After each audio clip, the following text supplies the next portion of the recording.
One, two, 1, 2. It's your boy Carcino in the place to be on the MIC. No. There was a situation, everybody's going MGK crazy, and one of you guys actually brought up a situation like, I thought him and Diddy almost had a fight over Cassie. Like, MGK tried to sleep with Cassie and Diddy found out, and then it almost went down. What happened, behind the scenes? Let's talk about that. To be perfectly honest with you, when I heard the story, I thought this was something made up. Then found out that this wasn't made up. This was actually a thing. So, here's the narrative. Cassie had zero to do with any of this. Nothing whatsoever. There was never a time MGK tried to holler at Cassie and disrespect Puff in that way. At all. Never happened. Now, Puff and MGK, when he signed with Puff, he was like, 17, 18 years old?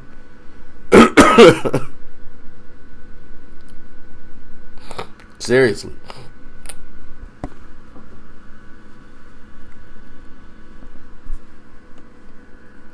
So you're talking about a kid. And what Diddy did, and this is what people don't give him his credit for. Diddy is one of the most influential people in hip hop. And what he does simply is destroy the false narratives of, he's been probably the most hated out of all the moguls that have ever been. Diddy's been more hated than Jay-Z. He's been more hated than anybody in that top bracket.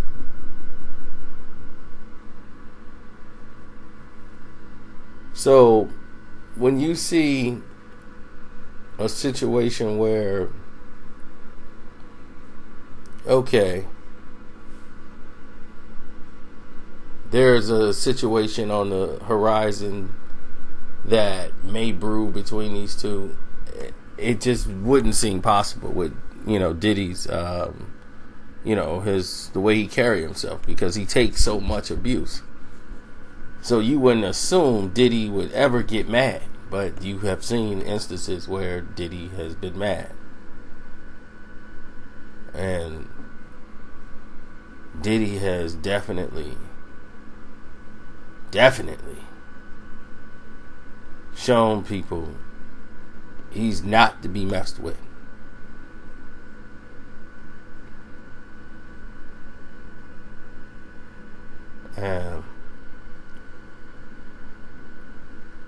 Here's the thing. MGK and Diddy was this was the first incident where he was upset. He was told by the people at the company, some people at the label of Interscope and everything else, that he was going to be invited to this. This is before the Eminem situation.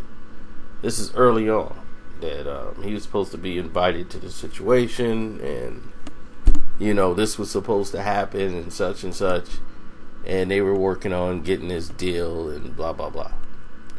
And they were talking about doing a sequel to a movie in which he was going to be in, like with Russell Brand. This was early on in his career. Like, the Get Him to the Greek movie has really put Diddy in another light, and as far as showing him as a manager, and to have a real life actual person like that character that Russell Brand played in the movie, that was what they were looking for with MGK. So when they got him, there's like, this is your rock star. This is the guy that's going to take you to new heights. This is a young kid. He's willing to grow. This is it for you. Let's follow this to the promised land.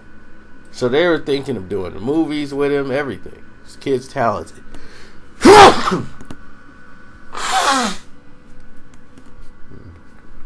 Sorry, coming down with a cold. Weather's changing. So when the film starts, there's a lot of problems actually happening with this film.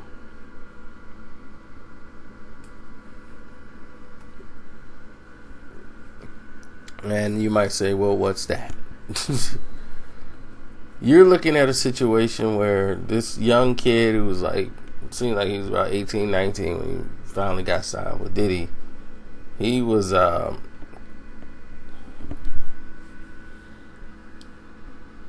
troubled, going through, partying, and so he has mood swings. And once he found out something didn't happen the way he thought it was going to happen, it led to a situation where he didn't trust what was happening, and then he goes off. And the reason he felt like this, because him and Diddy becomes very close to you. He didn't expect Puff to be this personal. He felt like, okay, I'll see Diddy at an award show shooting or something like that, but he was like hands-on access to Diddy.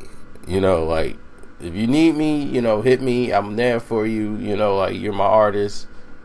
So he was really into helping MGK get to the next level.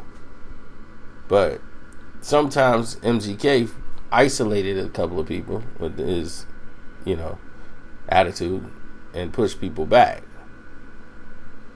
But he never really let Puff know he was angry. He just lashed out at everybody else, and Interscope, or, people who were supposed to do what they were supposed to do. The time it got to Diddy, they were at an award show, some type of fashion show. And Diddy had a party at One Oak. And that's when things hit the fan. Machine Gun Kelly was already tore up, partying up at the the GQ Fest or whatever, and so he left because he's like, yo, they at the One Oak. He's like, yo, I'm gonna show support to my boy Diddy, and go show support. This is the team, so I'm gonna show support to the team. He goes down there. He sees Diddy slapping high fives with him and everything, so he's like, yo, what's up? I'm here. I showed up. I left the GQ Fest. And then he tells MGK, we're on our way to the GQ Fest. He's like, I just left there. So he's like, yeah, well, we're rolling out. So he's like, okay, Diddy's going to the car to go to the doggone fest. So they get in the cars, and his car's behind him. He's got his girl with him, MGK. They riding out, and Diddy actually,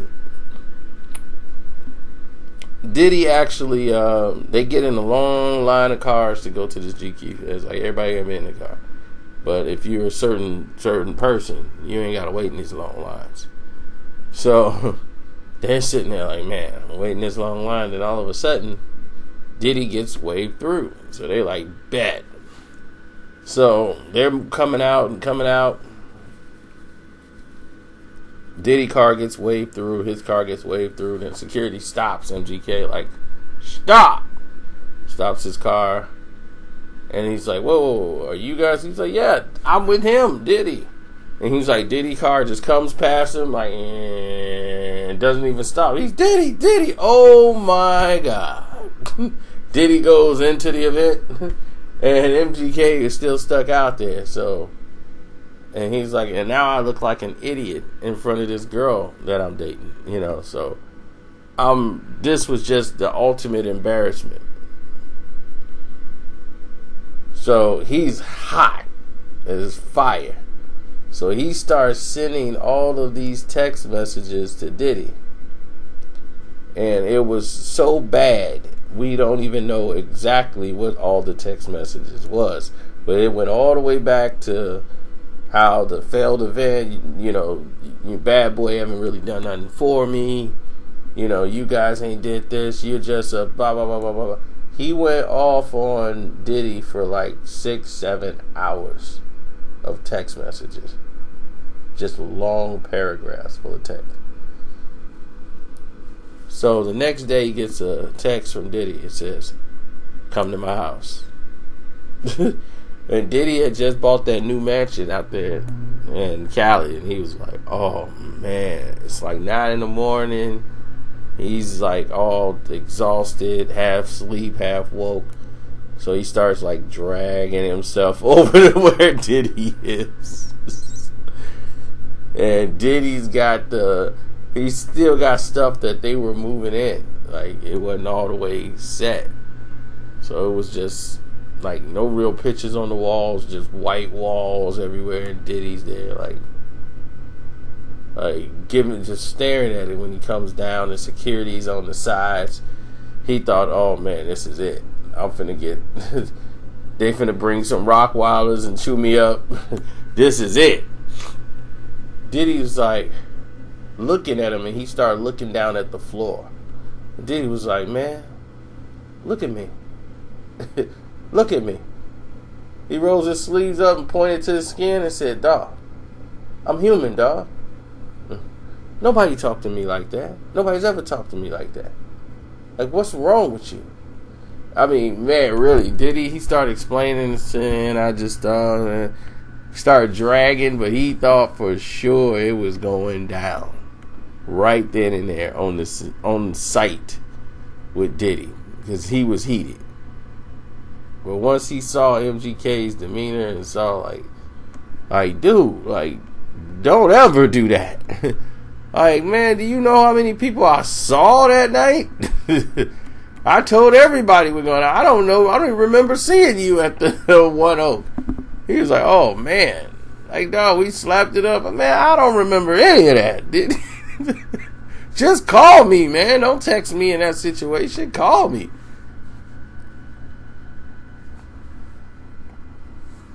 So that was pretty interesting. So after that, this had nothing to do with Cassie.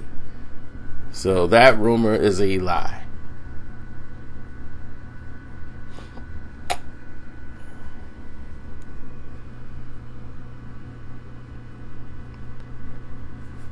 So I hope I clarified all of that for you.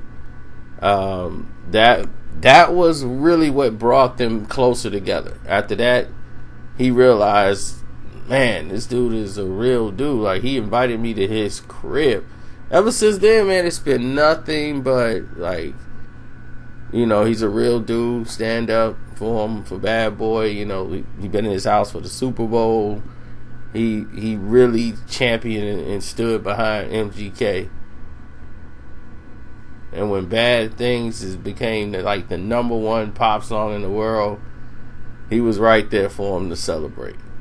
You know, because Diddy believed in him. You know, and he's not used to anybody really believing in him. Like, he almost like, "Why are you believing in me?"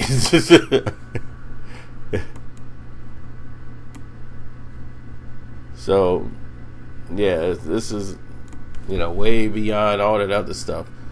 But, of course, all the circus stuff is going to come out now because of, you know, Weird Beard.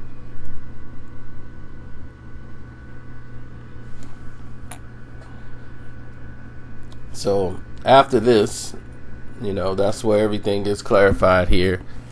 We keep it even kill. So, don't forget to click the box and click the link in the description box. Leave me a message, DM. Leave a donation if you like. It's up to you. And I'm out. Yes, I'm out. Y'all have a great day. Enjoy the rest of your whatever day this is. I'm out.